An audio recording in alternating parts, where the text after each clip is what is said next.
2 दिवसापूर्वी भाजपाच्या शहराध्यक्षा रोहिणी तळवलकर यांनी पक्ष कार्यालयामध्ये एक पत्रकार परिषद घेतली होती. पत्रकार परिषदेचे 2 विषय होते. पहिला विषय होता की दशपूर्ती किंवा पंतप्रधान नरेंद्र मोदी यांच्या 10 वर्षाचा आढावा आणि त्यावर आयोजित कार्यक्रम.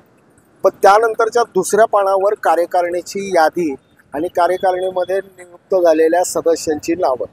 म्हणजे अध्यक्षांना कार्यकारिणी जाहीर करायची होती, पण औचित्य मात्र दशपूर्ती किंवा दशपूर्तीच्या कार्यक्रमाचं ठेवून त्यांनी घेतलं. पण त्यानंतर आज दुसरा दिवस आहे की धनगर समाजाच्या काही कार्यकर्त्यांनी राजीनामा दिला आहे आणि राजीनाम्याचे नेमके कारणं काय आहेत हे आपण विचारणार आहोत. नेमकं कुठल्या कारणामुळे राजीनामा दिला सांगितलं की आम्ही तेच आत्ता की परवा दिवशी जे कार्यकारिणी जाहीर झाले त्या कार्यकारिणीमध्ये जे भारतीय जनता पार्टीचे प्रमुख 7 मोर्चे आहेत त्या 7 मोर्चामध्ये धनगर समाजाच्या कुठल्याही म्हणताना कार्यकर्त्याला व्यक्तीला अध्यक्ष केलं नाही. त्याचबरोबर जे भारतीय जनता पार्टीचे चिटणीस असतील, उपाध्यक्ष असतील, सरचिटणीस असतील, हे जे प्रमुख पद आहेत त्यात कुठेही न्याय दिलेला नाही आणि कुणालाही काम करायची संधी दिली नाही. गेल्या वर्षी अध्यक्षपद हे धनगर समाजाकडे होतं. या वर्षी एखादं पद आलं नसलं काय बिघडलं असतं काय? नाही, बिघडायचं काय विषय नाही. एवढा मोठा समाज आहे धनगर समाजाचं. सांगायचं म्हणलं तर ओबीसी मधला सगळ्यात मोठा घटक आहे आणि ओबीसी जे 52% ओबीसी आहे त्या 52% ओबीसीचं प्रतिनिधित्व करणारा समाज म्हणून धनगर समाजाला बघितलं जातं. गेल्या वर्षी त्यांना अध्यक्षपद दिलं होतं रामभाऊ. त्यांना अध्यक्षपद दिलं होतं. ते अध्यक्षपद फक्त ह्या वर्षी नाही मिळालं म्हणून तुम्ही इतकी नाराजी काय? नाराज नाही, आमच्या समाजाच्या प्रमुख लोकांनी सांगितलं काय की समाजाला म्हणताना तुम्ही गेल्या वेळेस विधानसभा आणि लोकसभा उत्तम पद दिलं होतं का असा आमच्या समाजाने आम्हाला प्रश्न केला. आम्ही तर कोणी नाराज नव्हतो. परवा दिवशी पत्रकार परिषद जी घेऊन त्यांनी सांगितले कार्यकारिणी जाहीर केली त्यावेळेस मी होतो स्वतः इथं. पण मी त्यावेळेस निषेध केला असता, त्यावेळेसच मी गोंधळ घातला असता, मी विचारलं असतं. पण आमचं काही नव्हतं तसं. पण समाजाला वाटलं आम्ही समाजापेक्षा कोणी मोठं नाही.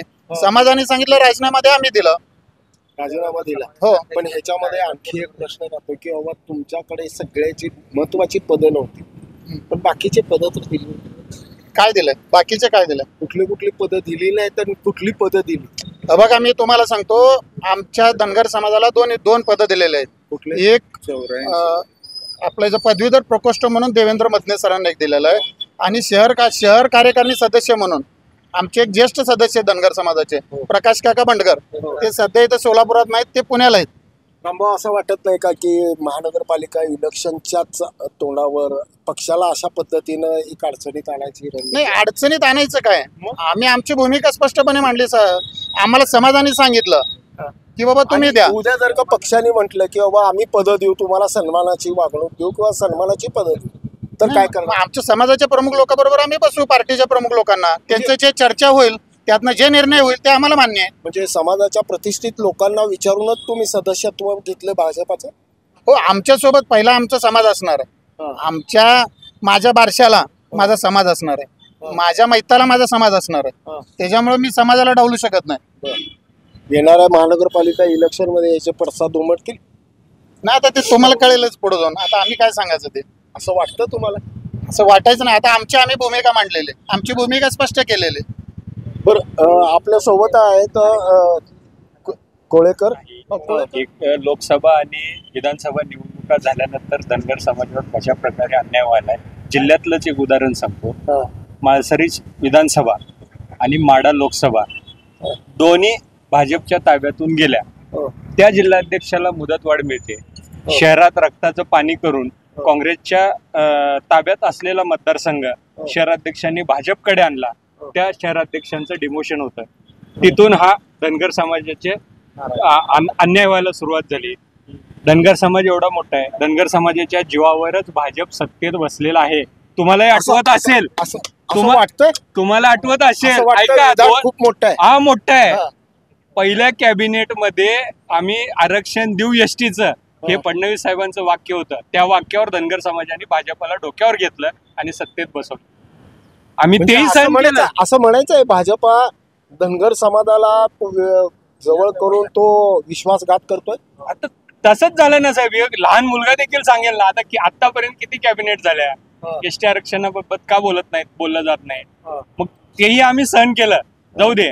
मग शहर अध्यक्षाला मुदतवाढ मिळणं अपेक्षित असताना देखील इथं म्हणजे मागच्या वर्षीच्या शहर अध्यक्षांना काँग्रेसच्या फक्त 1.5 वर्षाच्या काळात काँग्रेसच्या बालेकिल्ला असणारा मतदारसंघ त्यांनी भाजपकडे खेचून आणला, पण 2 मतदारसंघ जाऊ दिले नाहीत. ते एक विशेष आहे. शहर उत्तर आणि शहर दक्षिण या दोन्ही मतदारसंघाबरोबर शहर मध्यवर भाजपचा झेंडा त्यांनी रोवला. अशा शहर अध्यक्षाला तुम्ही डावलता आणि जे 2 मतदारसंघ भाजपकडून गमावले जातात त्या जिल्हाध्यक्षांना तुम्ही मुदतवाढ देता. मग तुम्ही जर का इतक्या खोलामध्ये सांगत असाल तर त्याच्या मागची कारण पण सांगू शकत? कारण काय म्हणजे ऐका ना, नाही विशेष हा गटाचा माणूस आहे. हे गट तटाचं राजकारण नाही. शहर अध्यक्षांनी पक्ष म्हणून काम केलेलं आहे, भाजप वाढवण्याचं काम केलेलं आहे. म्हणजे पक्ष वाढीसाठी आणि विधानसभा लोकसभा काबीज करण्यासाठीच धनगर समाजाचा वापर केल्याचं सिद्ध आहे ना साहेब समोर. बरं आत्ताच्या कार्यकारिणीत पण ठीक आहे, त्या शहर अध्यक्षावरनं आमच्या काळे साहेबांना दूर केलं, ठीक आहे. पण शहर कार्यकारिणीमध्ये महत्वाचं कुठलं पद दिलंय? आज जो माणूस सोलापुरात राहत नाही, बंडगर साहेब, त्यांना तुम्ही कार्यकारिणीमध्ये घेतात, ते कार्यकारिणीला तर हजर राहू शकतील. पुण्यामधून ते पुण्याला स्थायिक झाले.